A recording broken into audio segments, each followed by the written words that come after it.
இருக்கும்போதே நம்ம நம்ம உடம்பு நல்லா இருக்கும்போது யாரையும் காயப்படுத்தாமல் யாரையும் கஷ்டப்படுத்தாமல் என்றைக்கு இருந்தாலும் இறப்பு தேடி தானுங்க வரப்போகுது நம்மளை. நம்ம நம்ம யாரை வேணால் ஏமாற்றலாங்க, அந்த இறப்பை ஏமாற்ற முடியுமா சொல்லுங்கள்?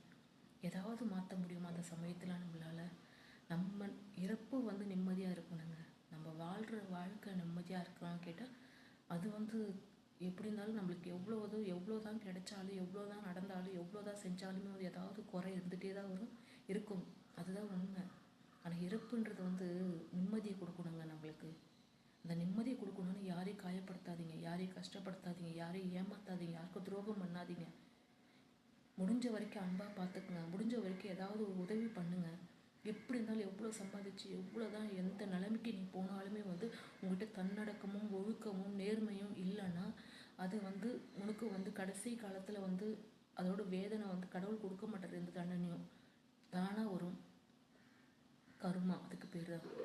தயவு செஞ்சு இருக்கும்போது நல்லதை நினைங்க, நல்லதே நடத்துங்க. எதுவாக இருந்தாலுமே முடிஞ்ச வரைக்கும் உதவி பண்ணுங்கள் 4 பேருக்கு. இதுதான் நம்ம இறப்புக்கு நம்ம கொடுக்குற நிம்மதி. நன்றி மக்களே. என்னோடய வீடியோ பிடிச்சிருந்தா சப்ஸ்கிரைப் பண்ணுங்கள்.